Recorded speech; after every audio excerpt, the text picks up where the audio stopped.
സിനിലോഞ്ചിന്റെ മറ്റൊരു വീഡിയോയിലേക്ക് സ്വാഗതം.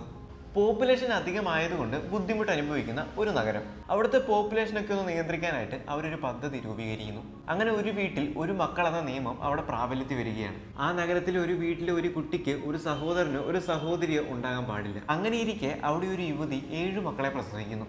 മക്കളെ കാണാനായിട്ടെത്തിയ മുത്തശ്ശൻ അറിയുന്നു തൻ്റെ മകള് പ്രസവത്തെ തുടർന്ന് മരണപ്പെട്ടു. കുട്ടികളുടെ അച്ഛൻ ആരാണെന്ന് പോലും അറിയില്ല.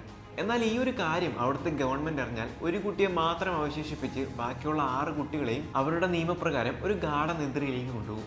എന്നാൽ ഇനി എന്ത് ചെയ്യുമെന്ന് വിചാരിച്ച് നിൽക്കുന്ന മുത്തശ്ശൻ്റെ അടുത്തേക്ക് അവിടുത്തെ ഡോക്ടർ വന്നിട്ട് ചോദിക്കും എന്താണ് മക്കൾക്ക് പേരിടാൻ പോകുന്നതെന്ന്.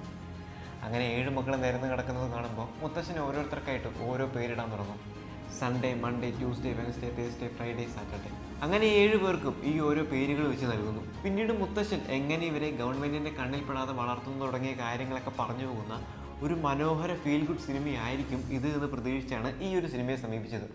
പക്ഷേ കിട്ടിയത് നല്ല ഒന്നൊന്നര ത്രില്ലർ സിനിമയും. അപ്പോൾ നമ്മൾ പറഞ്ഞു വരുന്നത് വാട്ട് ഹാപ്പൻ ടു മൺഡേ എന്ന് പറയുന്ന സിനിമയെ കുറിച്ചാണ്. അങ്ങനെ മുത്തശ്ശൻ ഓരോരോ പദ്ധതിയൊക്കെ ആസൂത്രണം ചെയ്തിരുന്നു. ആരൊക്കെ ഏതൊക്കെ ദിവസം എങ്ങനെയൊക്കെ പുറത്തു പോകണം തുടങ്ങിയ കാര്യങ്ങളൊക്കെ. കഥയിലേക്ക് കൂടുതൽ വരുന്നില്ല, അത് നിങ്ങളുടെ ആസ്വാദനത്തെ തീർച്ചയായിട്ടും ബാധിക്കും. കാരണം ഇതൊരു ത്രില്ലർ ചിത്രമായതുകൊണ്ട് തന്നെ അത്തരം ട്വിസ്റ്റുകളും കാര്യങ്ങളൊക്കെ ചിത്രത്തിൽ പറഞ്ഞു പോകുന്നുണ്ട്. ആക്ഷനും ത്രില്ലറും ചേസിംഗ് ഒക്കെ ആയിട്ട് 1.25 മണിക്കൂർ ഒട്ടും ലാഗില്ലാതെ കണ്ടു തീർക്കാൻ പറ്റിയ ഒരു മനോഹര ചിത്രം തന്നെയാണ് വാട്ട് ഹാപ്പൻ ടു മൺഡേ എന്ന് പറയുന്ന ഈ ഒരു ചിത്രം. ചിത്രം കഥ പറഞ്ഞു പോകുന്ന പശ്ചാത്തലം 30 വർഷങ്ങൾക്ക് ശേഷമുള്ള കാലഘട്ടമാണ്. ഒരു തരത്തിലും വ്യത്യാസമില്ലാത്ത 7 പേര് ഒന്നിച്ചു താമസിക്കുന്നു. എന്നാലോ അത് അവിടുത്തെ നിയമത്തിനെതിരായിട്ടുള്ള കാര്യങ്ങളും. എന്നാൽ ഈ ഒരു കാര്യം അവിടുത്തെ ഗവൺമെന്റ് അറിയുമോ തുടങ്ങിയ കാര്യങ്ങളൊക്കെയാണ് ചിത്രം പറഞ്ഞു പോകുന്നത്. ഒരുപാട് ത്രില്ലടിപ്പിക്കുന്ന മുഹൂർത്തങ്ങൾ ചിത്രത്തിലുണ്ട്. ഈ ഒരു ചിത്രം കണ്ടവരാണ് നിങ്ങളെങ്കിൽ നിങ്ങളുടെ അഭിപ്രായം കൂടെ പങ്കുവയ്ക്കുക. കാണാൻ പോകുന്നവർക്ക് അതൊരു ഉപകാരപ്രദമായിരിക്കും. എന്നാൽ ഈ ഒരു സിനിമ നിങ്ങൾ കണ്ടിട്ടില്ലെങ്കിൽ ഒന്ന് കണ്ടു നോക്കാനായിട്ട് ശ്രമിക്കുക. തീർച്ചയായിട്ടും ചിത്രം നിങ്ങളെ നിരാശപ്പെടുത്താൻ വഴിയില്ല.